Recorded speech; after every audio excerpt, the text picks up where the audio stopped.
BC బిడ్డల ఆత్మ గౌరవం జేఎస్పీ, బీసీ రాజ్యం కోసం పుట్టిన జేఎస్పీ. కేకే కమిటీ చేసిన తర్వాత చాలా గందరగోళ పరిస్థితి అయితే నెలకొన్నది. అంటే ఒక కన్ఫ్యూజ్ అన్నాడు, చాలా సంఘాలు ఉన్నాయి, దాంట్లో ఉద్యమకారులు ఎవరు నిజంగా ప్రామాణిక ఏం తీసుకుంటారు అని చెప్పేసి ఒక గందరగోళం అయితే పరిస్థితి ఉంది. సో ఉద్యమకారుల వేదిక ద్వారా ఇక్కడ అయితే ధర్నా చెప్పాడు. ఒకసారి మనతో మాట్లాడడానికి బీసీ సంక్షేమ సంఘం జాతీయ అధ్యక్షుడు జాదవ్ శ్రీనివాస్ అన్నాడు. ఒకసారి మాట్లాడదాం అన్న. గందరగోళ పరిస్థితి అన్నది, కన్ఫ్యూజ్ ఉన్నది, ఉద్యమకారులు ఎవరు, అసలైన ఉద్యమకారులు ఎవరు అని చెప్పేసి ఉద్యమకారులు అయితే కొంచెం బాధపడిన పరిస్థితి. ఈ కమిటీ వేసిన తర్వాత కూడా చాలా వరకు లేట్ అవుతా ఉన్నది, కాలయాపన అని చెప్పేసి ఈ విధంగా కూడా విమర్శలు వస్తున్నాయి. ఏం చెప్తారు? ఇప్పుడు తెలంగాణ రాష్ట్ర సాధన కోసము కొట్లాడినటువంటి నిజమైన ఉద్యమకారులకు ఈ రోజు వరకు తెలంగాణ రాష్ట్రం వచ్చి 12 ఏళ్ళు అయింది. 12 ఏళ్ల తర్వాత కూడా గుర్తింపు లేదు. అంటే ఏ తెలంగాణ రాష్ట్రం వస్తే మా బతుకులు మారుతాయి, తెలంగాణ వస్తే మా గౌరవం పెరుగుతుందని చెప్పి 1200 మంది బలిదానాలు చేసి తెలంగాణ రాష్ట్రాన్ని సాధించారు. అదే తెలంగాణ ఉద్యమకారులు ఇవాళ వాళ్లకు కనీస గౌరవం లేక, గుర్తింపు లేక, ఆర్థికంగా చితికిపోయి, రాజకీయంగా అణిచివేయబడి ఇవాళ అన్నిట్లలో నష్టపోయింది తెలంగాణ ఉద్యమకారులే.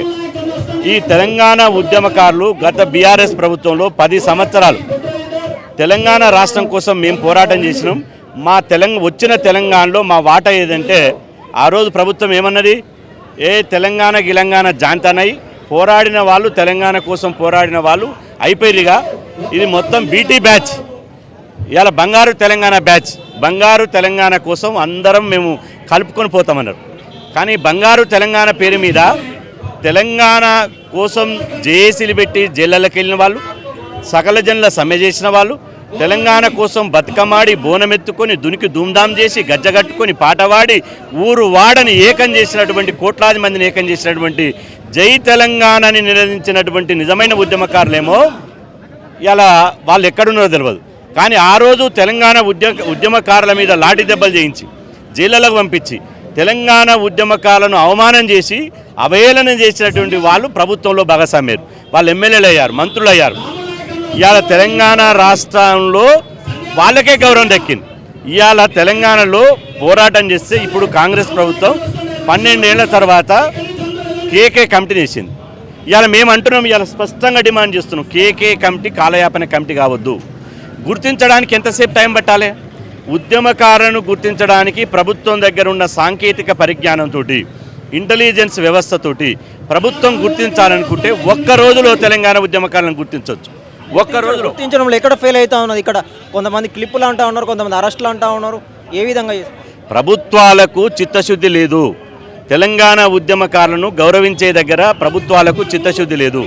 ఇవాళ నేను అంటున్నాను, తెలంగాణ కోసం సమైక్యాంధ్ర ఉన్నవాళ్ళు, తెలంగాణ వస్తే కరెంటు ఉన్నది అన్నవాళ్ళు, తెలంగాణ అమరవీరుల కుటుంబాలను అవమానించిన వాళ్ళు, తెలంగాణ ఉద్యమకారులు ఇవాళ వాళ్ళని అడుగడుగున అవమానించిన వాళ్ళు, వాళ్ళని గేలి చేసిన వాళ్ళు అసెంబ్లీలో ఉన్నారు.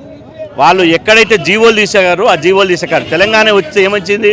ఆంధ్ర కాంట్రాక్టర్ల దోపిడీ పోయిందా? ఇంకెక్కువ అయింది. ఆంధ్రాలో వాళ్ళ పెత్తనం పోయిందా? ఆంధ్ర ఆధిపత్య అగ్రకులాల పెత్తనం ఎక్కువైపోయింది. మరి తెలంగాణ ఉద్యమకారులు ఎక్కడున్నారు? చితికిపోయారు. ఇవాళ 1200 మంది బలిదానాలు చేసిన జాబితా ప్రభుత్వం దగ్గర లేదా? జైళ్ళలో పోయిన వాళ్ళ జైళ్ళలో పోయినటువంటి రికార్డు ప్రభుత్వాల దగ్గర లేదా? ఇవాళ మండలాల వారీగా ఎవరు ఉద్యమం చేస్తున్నారు, ఎవరు ఉద్యమం చేయలేదో ఇవాళ రికార్డు ప్రభుత్వాల దగ్గర లేదా? కానీ ప్రభుత్వాల దగ్గర ఉన్నది.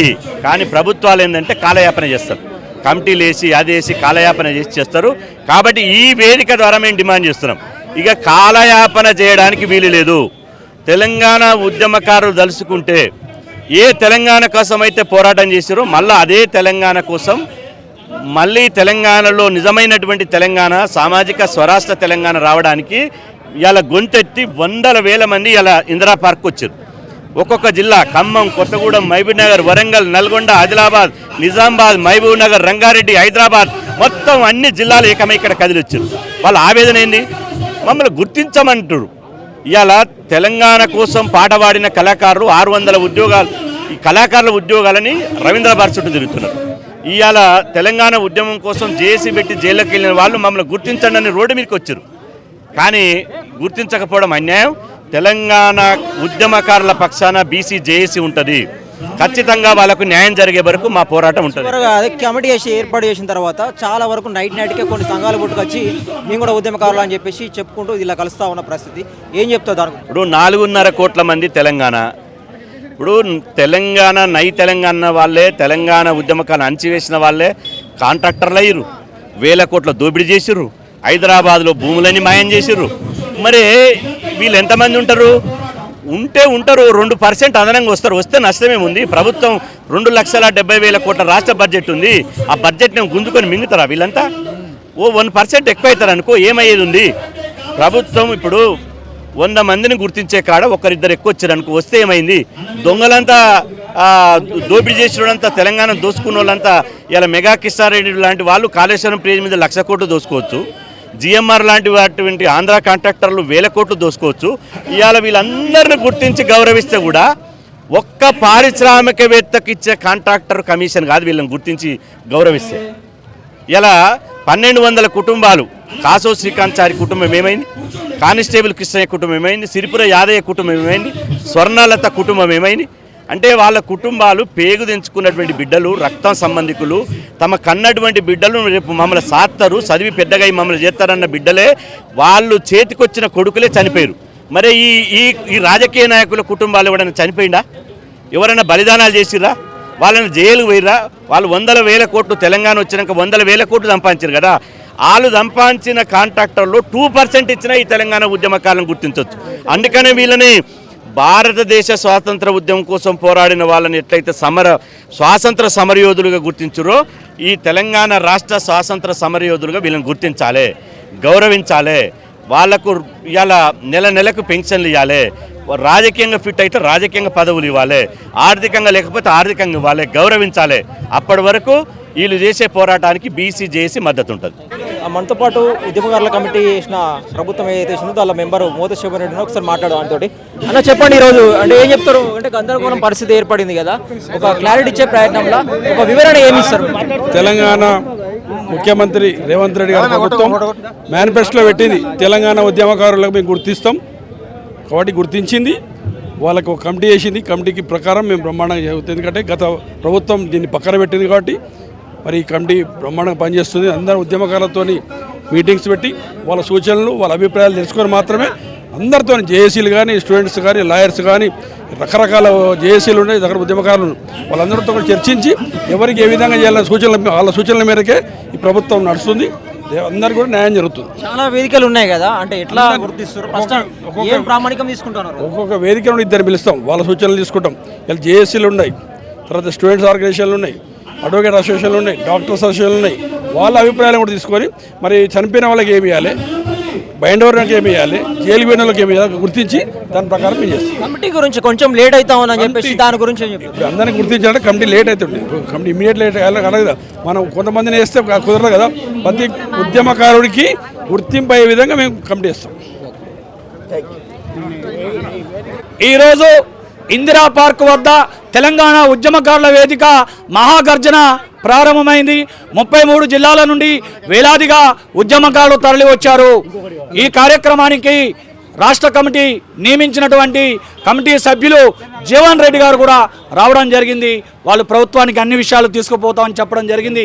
అదేవిధంగా జాతీయ బీసీ సంక్షేమ సంఘం అధ్యక్షుడు జాదుల శ్రీనివాస్ గారు కూడా రావడం జరిగింది, మాట్లాడడం జరిగింది. మా ఉద్యమకారుల డిమాండ్స్ ఒక్కటే, ఉద్యమకారులను గుర్తించాలి, వాళ్ళకి గుర్తింపు కార్డులు ఇవ్వాలి. భారత స్వతంత్ర సమాన్ A1 గ్రేడ్ కింద 50,000 పెన్షన్ సౌకర్యం ఇవ్వాలి. ఉద్యమకారులకు 10 లక్షల ఇన్సూరెన్స్ సౌకర్యం కల్పించాలి. ఉద్యమకారులకు 250 గజాల స్థలం ఇవ్వాలి.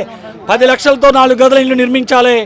ఉద్యమకారుల కుటుంబాలకు 25 లక్షల వరకు ఆరోగ్యశ్రీ వర్తింపజేయాలి.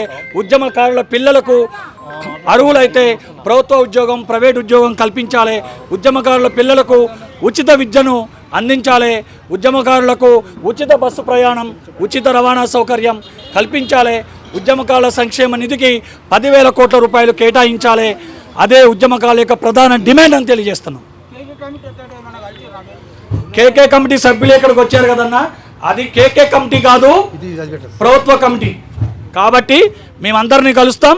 మా తెలంగాణ ఉద్యమకారుల వేదిక ద్వారా ఉద్యమకారులకు న్యాయం జరిగే వరకు పోరాటం చేస్తాం. ఏదైనా అన్ని సంఘాలని మా సంఘం తరపున కలుపుకొని పోతాం. అతిపెద్ద సంఘం తెలంగాణ ఉద్యమకారుల వేదిక TUV. కమిటీ ఏర్పడిన తర్వాత కొన్ని సంఘాలు ఏర్పాటు చేసి కలిసే ప్రయత్నం చేస్తాం. అన్న ఎన్ని సంఘాలు ఏర్పాటు చేసినా ఏది ఏర్పాటు చేసినా ప్రభుత్వము అంతిమంగా తీసుకునే నిర్ణయానికే అందరూ కట్టుబడి ఉండాలి. మేము కూడా ఆ నిర్ణయానికే కట్టుబడి ఉంది తెలంగాణ ఉద్యమకారుల వేదిక TUV.